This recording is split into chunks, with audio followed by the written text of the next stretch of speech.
Hi, this is Michael Sandler with RunBare.com, coming to you on Halloween 2009 with our latest shoe review. Today we're looking at the Asics Piranha 3. Now, the Asics Piranha series are a personal favorite of mine for long distance, minimalist shoe wear, and for just amazing feel and a lightweight shoe. Personal favorite for short distances, long distances alike.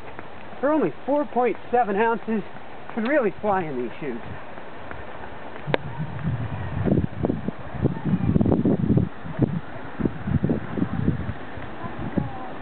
Because of the insurance I had to go.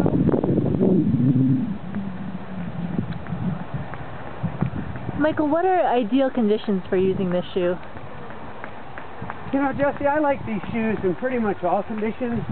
I wore them this summer for pacing Barefoot Ted, the Leadville 100, when wearing a 15 or 20 pound pack on me.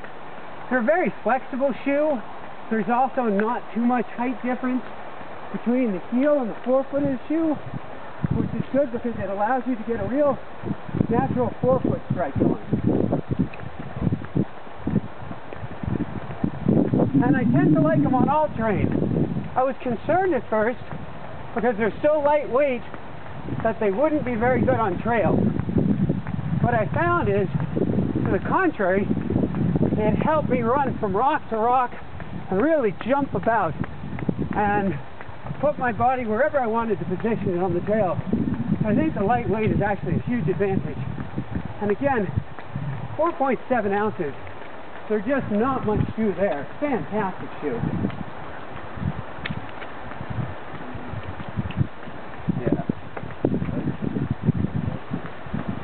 How do these compare to some of the other minimalist shoes that you've tried?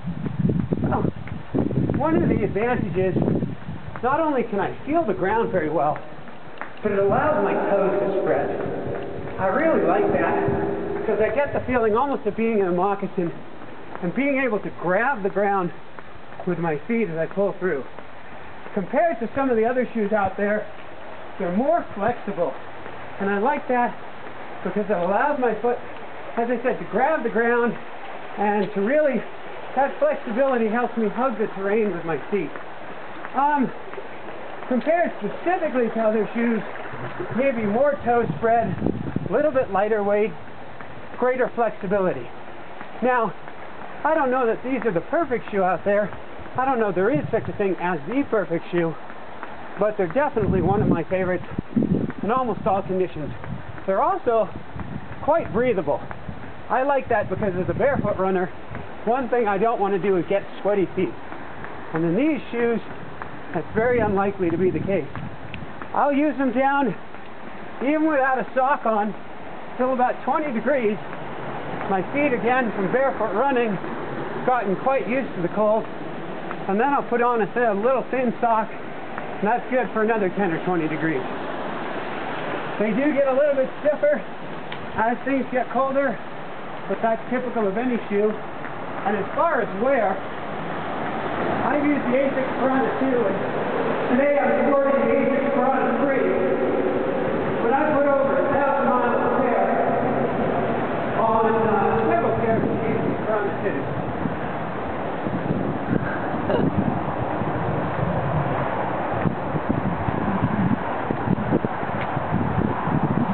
Now, Michael, I visited your home, and I've seen you have quite a large collection of these shoes. Why do you have so many? Well, probably because they're a personal favorite. You know, I like going barefoot all the time. But depending on the weather, depending on conditions, and the trail that I'm on, it's just not ideal to always go barefoot.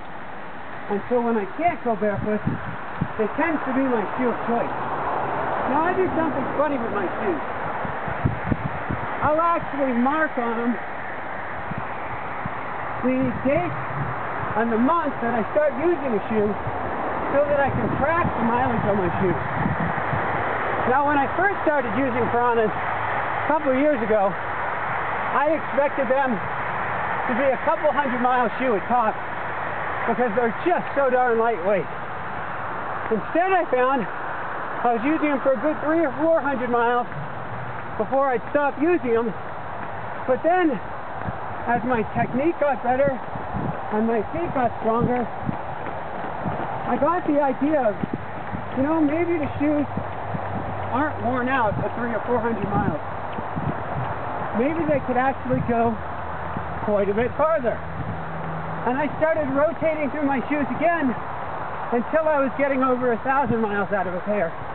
And I found, strangely enough, I actually like them more broken in because they're more flexible, not just forward and back, but through the sides of the shoe as well. And I love that, particularly on the trails, because then I can really grab the rocks, and it feels like there's almost nothing under the shoe at all. I just have one last question. For someone getting into barefoot running, at what point would these shoes be ideal in their transitioning process? You know, I like them pretty early in the game because of the wide forefoot to them. It allows your toes to spread. That's one of the big challenges with a transition shoe, is we often go with a shoe that has either too much support or too narrow of a toe box, and it doesn't allow our shoe, or it doesn't allow our foot to start allowing the toes to spread. So early on is fine, but you have to be a good forefoot runner. It doesn't mean you can't start early, but it means you really need to concentrate on what you're doing and be aware of your technique. So be aware of being nice and tall. Be aware of being on your forefoot. Be aware of engaging your core as you run and keeping your arms nice and light and up high. If you do that, they're great for starting out. I'd recommend when you start in these, like any other minimalist shoe, maybe doing half a mile to a mile the first time you go out. The next day, don't wear them. Day after, go a little bit longer and build really slowly.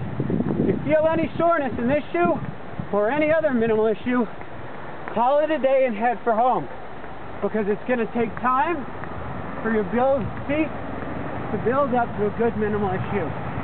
So take that time and be the tortoise. And then in the Asics Piranha, you can fly.